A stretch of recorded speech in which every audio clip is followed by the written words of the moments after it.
Olá, eu sou Carlos Bernardo. Começa agora o programa Checkmate, temporada Desafios para o Futuro do Rio Grande do Norte. O programa Checkmate é uma produção da TV Universitária em parceria com o Departamento de Comunicação Social da UFRN. Nesta temporada, a cada programa, entrevistaremos pessoas que se destacam em diversas áreas do conhecimento para falar sobre as perspectivas para o futuro do nosso estado.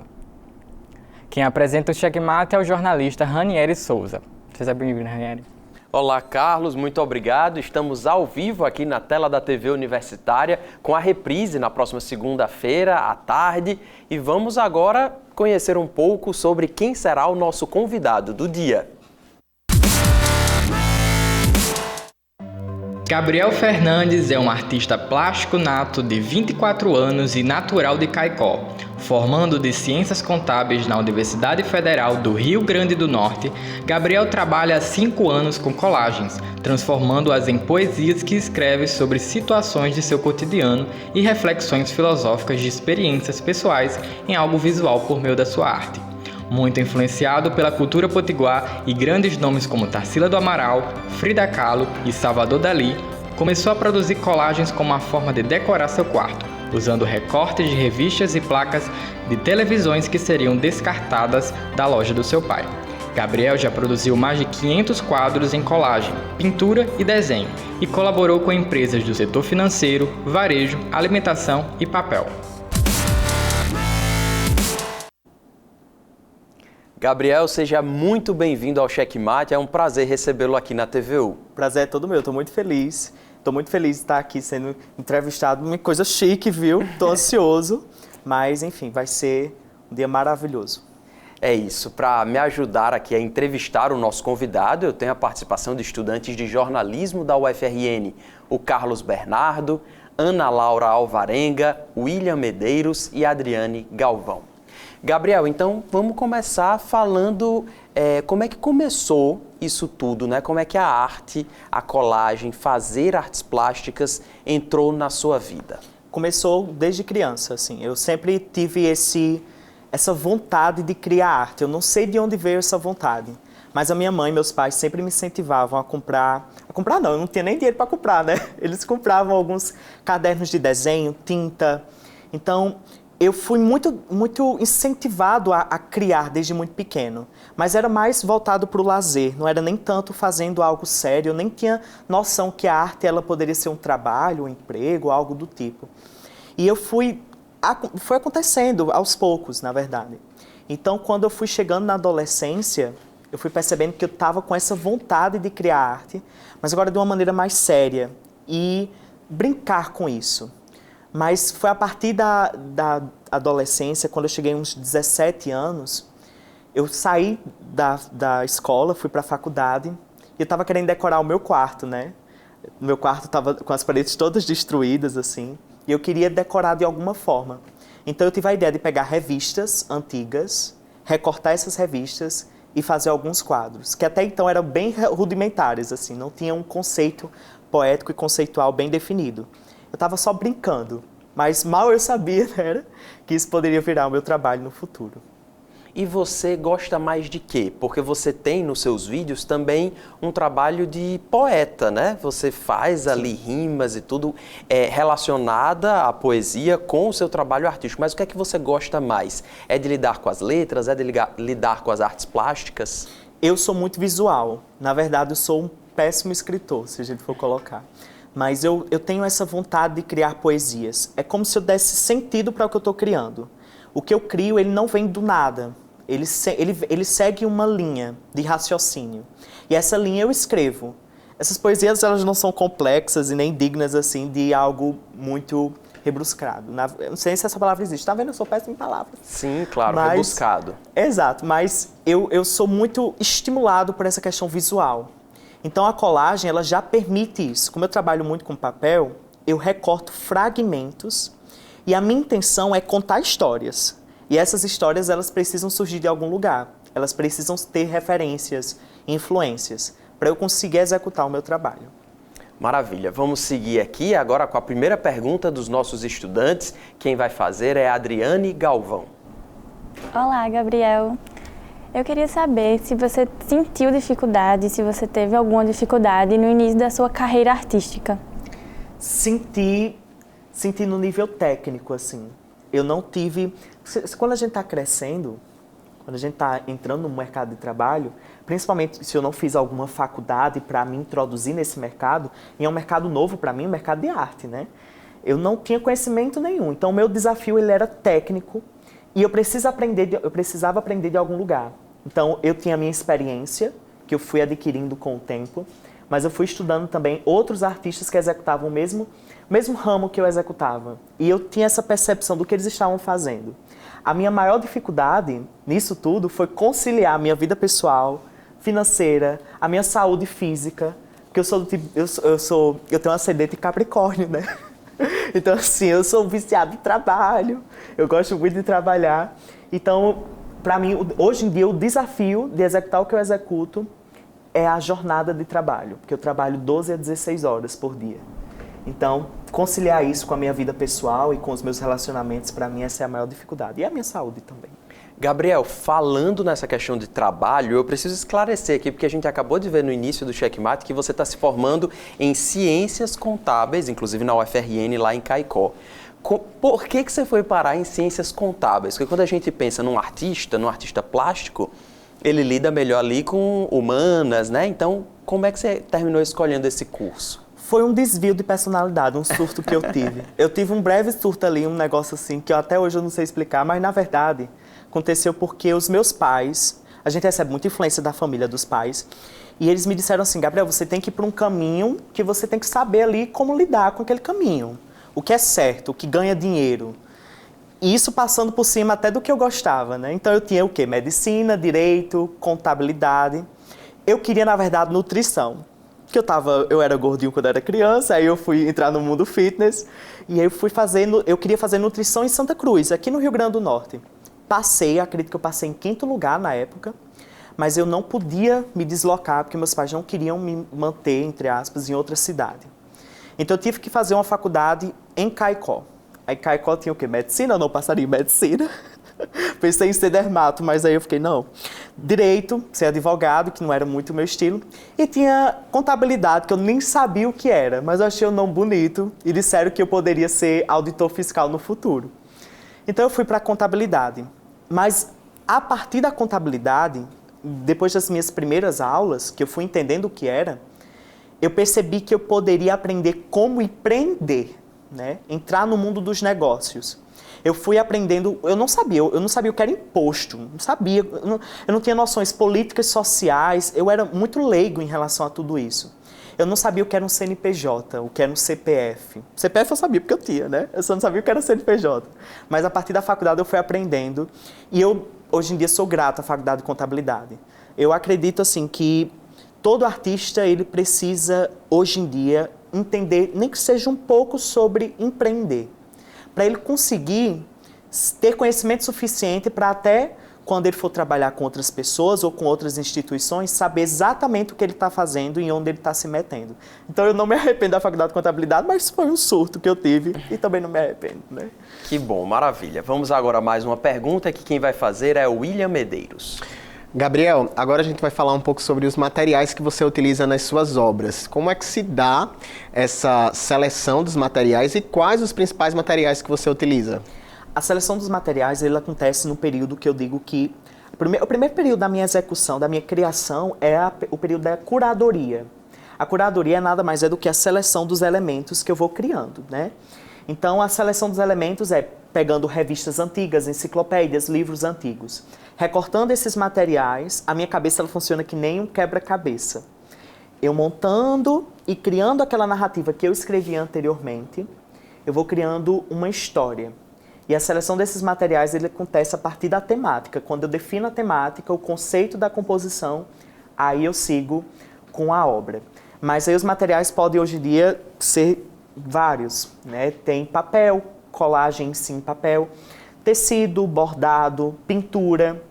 Hoje em dia, eu tô fazendo até um autorretrato agora, eu tô usando o quê? O meu colar, que eu comprei na Shopee, um colar baratinho, um negocinho assim, não é de ouro, nada assim. Mas aí eu vou colocar ele na obra, eu vou colar esse colar na obra. E isso faz muito sentido na minha composição. Isso tudo acontece no período de curadoria de composição da minha imagem, da minha criação poética. Massa. Quem faz agora a próxima pergunta é Ana Laura Alvarenga. Oi, Gabriel. Eu gostaria de saber qual o papel das redes sociais no seu trabalho. Se você enxerga que ele colaborou para o seu sucesso. Sim, é inevitável eu falar que realmente colaborou, porque realmente foi uma grande ajuda. A rede social, hoje em dia, ela é uma plataforma e que ela conecta você às outras pessoas, às pessoas que têm interesse em ver o seu trabalho. Então, quando eu comecei, na verdade, até hoje, é tudo muito orgânico para mim. Então, eu estudei muito, claro, hoje em dia eu sou muito estudioso em relação à rede social, como funciona o algoritmo, como entender a máquina da rede social, mas eu ainda tenho um olhar muito criancinha ainda no que eu quero fazer. Eu não levo tão a sério, eu quero me divertir mesmo. Então eu compartilho o meu dia a dia.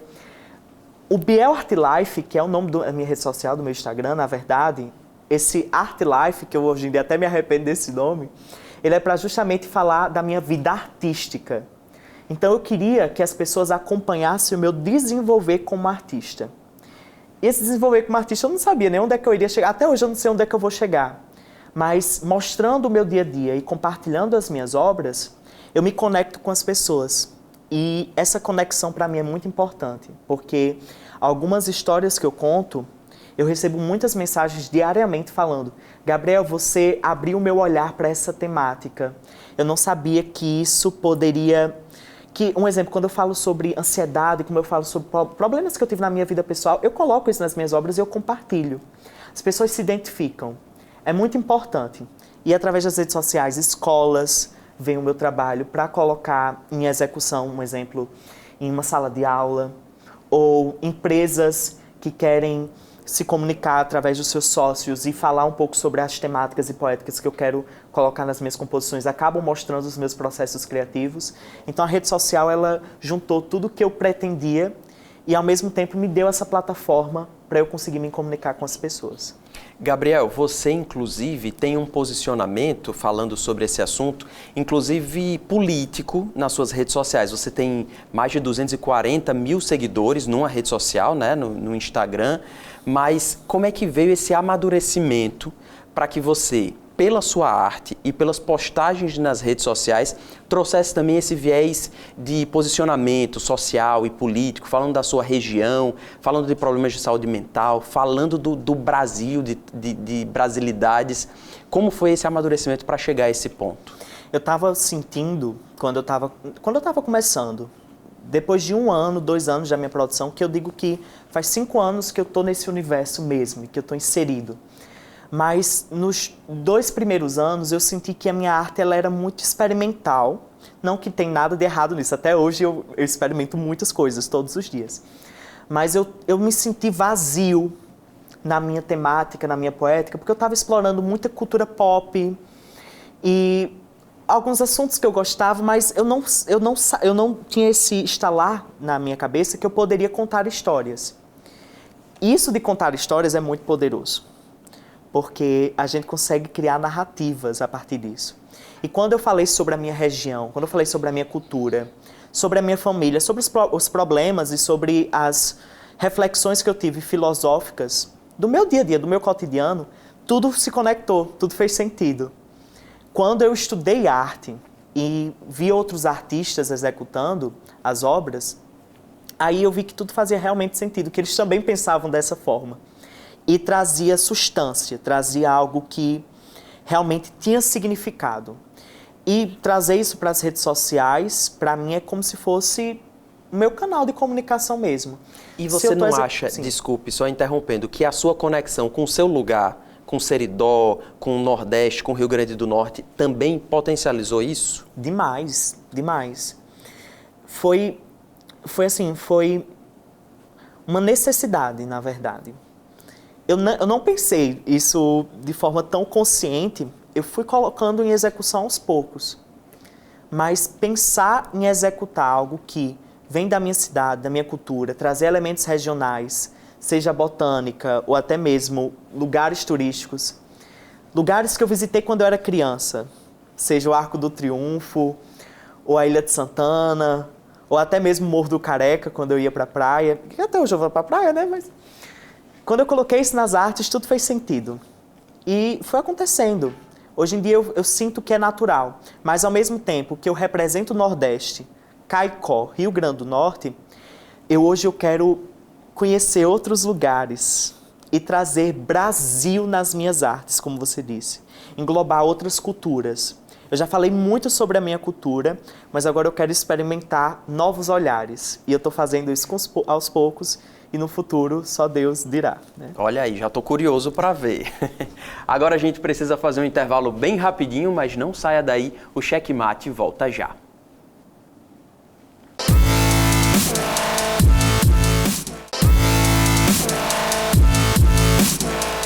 Estamos de volta com o Checkmate, hoje recebendo Gabriel Fernandes, artista plástico que encanta aí o Rio Grande do Norte, o Brasil e o mundo nas redes sociais e que já vendeu mais de 500 quadros. Gabriel, queria falar um pouquinho, qual foi a virada de chave, assim? Você disse que desde o início você sempre teve uma resposta muito positiva nas redes sociais do seu trabalho, mas qual foi a obra ou vídeo que você publicou que teve mais sucesso, assim, e que ela representou um salto, assim, na sua carreira? Quando eu comecei, acredito que os primeiros vídeos já começaram a viralizar nas redes sociais. Mas teve um vídeo em específico que foi um vídeo que teve muita repercussão, que foi uma obra que eu produzi em cima de uma tela de televisão. Então eu peguei elementos regionais da cultura nordestina, que foi inspirado em estilogravura, em literatura de cordel. E eu peguei uma placa de televisão antiga, que ela realmente estava no lixo, né? Algumas pessoas até disseram, você comprou uma televisão? Mas não, realmente estava no lixo. A gente tirou o vidro da TV e tinha uma placa lisíssima branca. A gente produziu uma colagem, então, eu produzi uma colagem gigantesca nessa tela, que era enorme, né? E essa arte ficou como se fosse um quadro. A tela de televisão, ela era como se fosse uma moldura. Eu postei esse vídeo nas redes sociais, acredito que ele bateu em torno de... Na época, quando eu verifiquei, tinha em torno de 7 milhões de visualizações. Eram mais de 900 mil curtidas. Eu não quero nem pensar nesse número, porque senão eu surto. Foi algo que me deu muita notoriedade, assim. Então, o meu trabalho, acredito que foi essa uma das viradas de chave que deu para que as pessoas conseguissem olhar mais para o meu trabalho e isso me dá mais visibilidade naquele momento e que até hoje tem consequências e que eu fico muito, muito feliz. Massa, vamos seguir aqui. Quem faz a próxima pergunta é o Carlos Bernardo. Gabriel, primeiro, parabéns pelo seu trabalho. Segundo, eu queria saber sobre... Você falou que suas ideias surgem na sua cabeça, mas tem um tema ou conceito que você ainda não explorou, mas que gostaria de trazer para suas artes? Tem. Gente, tem tantos. Tem tantos. Eu quero viajar agora para o Rio de Janeiro e para São Paulo. E eu quero trazer muito tropical na minha arte. Demais, assim. E eu queria trazer mais intimidade. Estou cada vez mais íntimo com a minha obra, assim. Tudo que eu crio. Eu estou produzindo agora um autorretrato, uma arte de 1,40 m. E que quanto mais pessoal e mais cheios de elementos, assim, que são importantes para mim, desde a minha infância, é o meu maior objetivo. E agora, conhecendo outros lugares do Brasil que eu quero conhecer, a partir do final desse ano, nunca saí do Nordeste, eu nunca saí eu nunca viajei para tão longe, mas a partir do momento que eu conheci outras culturas, eu vou trazendo isso para as minhas obras. Quando eu conheci Recife, um exemplo, Olinda, nunca tinha ido, foi no começo do ano passado. Foi uma mudança estética nas minhas artes, da água para o vinho. E eu gosto disso. Por isso que eu quero muito conhecer outras culturas, mais do Brasil. Eu acho que o Brasil... Acho não, eu tenho certeza. O Brasil ele é muito rico e muito plural. Representar a complexidade desse Brasil e a partir do meu olhar, da minha experiência, é importante. E eu quero fazer isso.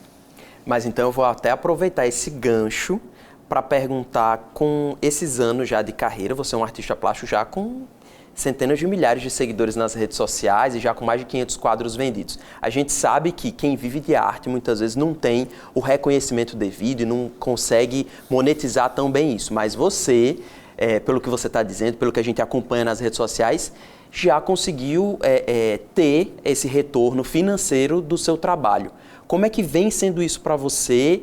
E você não viajou tanto, eu acredito, por causa de falta de tempo, porque você disse que trabalha 12, 16 horas por dia, mas o dinheiro você já tem com essa venda enorme de quadros. Já.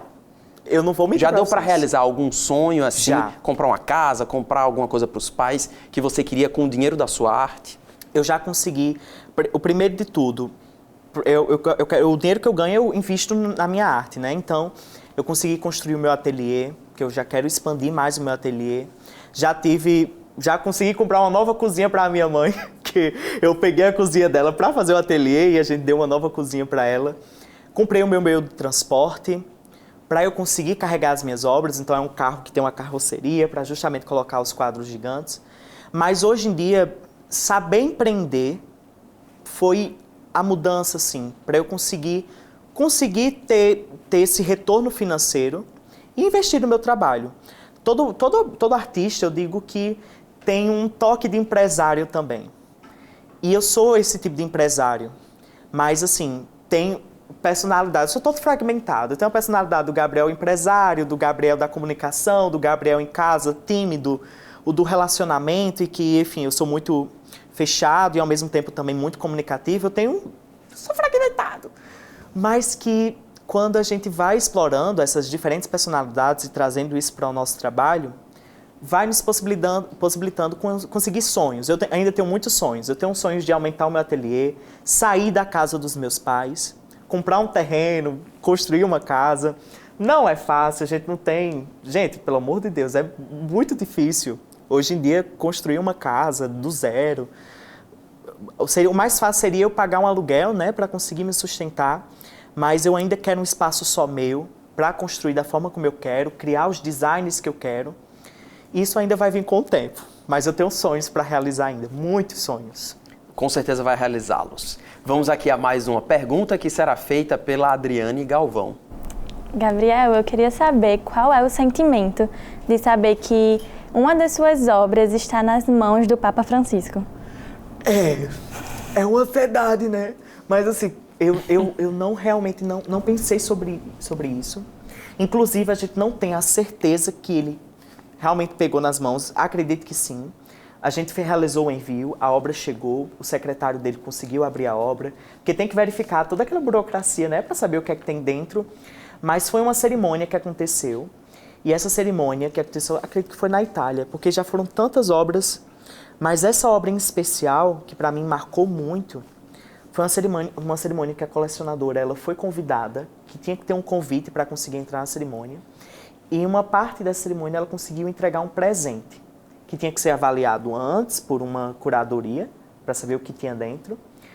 E, consequentemente, sim, ele recebeu, mas o sentimento é de muita felicidade, assim.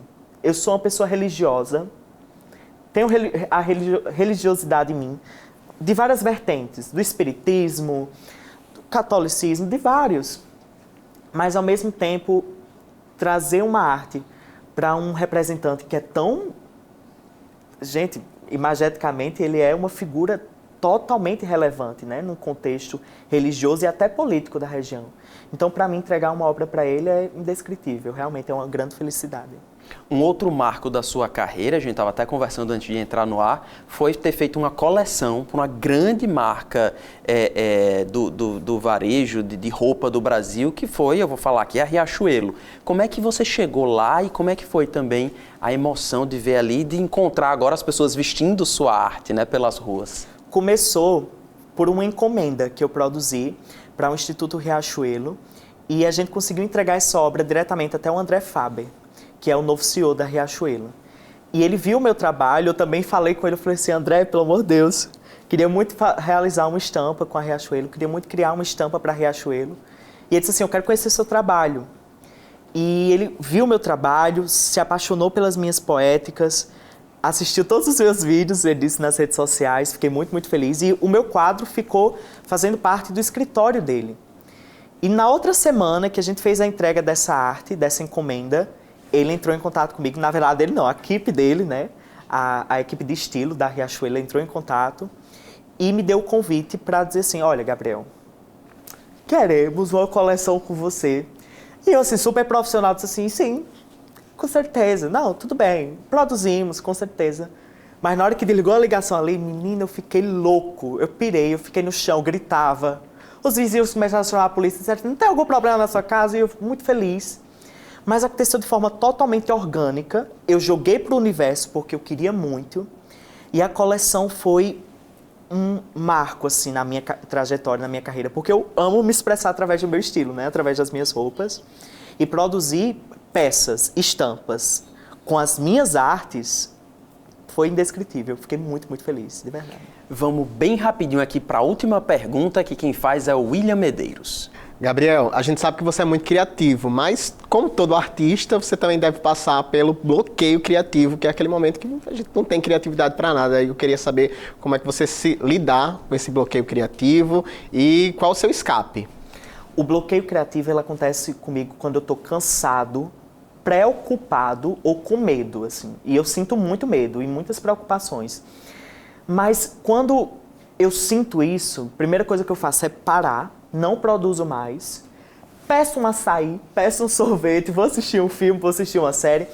E eu tiro umas férias, mas assim, umas mini férias, porque eu trabalho tanto que no ano, eu acredito que eu não tiro nem 15 dias de férias em um ano, mas eu tiro como se fosse uma pausazinha de 2 dias, 3 dias, para eu conseguir trazer novas conexões na minha cabeça. E aí, quando eu descanso, eu tenho as novas ideias. Mas elas acontecem de forma natural. Se eu forçar, não sai.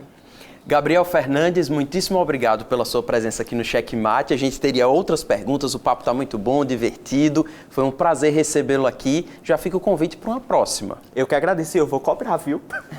Eu vou cobrar, de verdade. Obrigado, viu, gente? Um abraço para você, para todo mundo do Seridó, de Caicó, que é um povo muito querido, muito afetuoso aqui do nosso Rio Grande do Norte. Obrigado mais uma vez. Eu agradeço também aos estudantes de jornalismo aqui que me auxiliaram em mais essa edição do Checkmate e agradeço especialmente a você que esteve conosco nesse Checkmate. Muito obrigado e a gente volta a se encontrar na semana que vem. Até lá!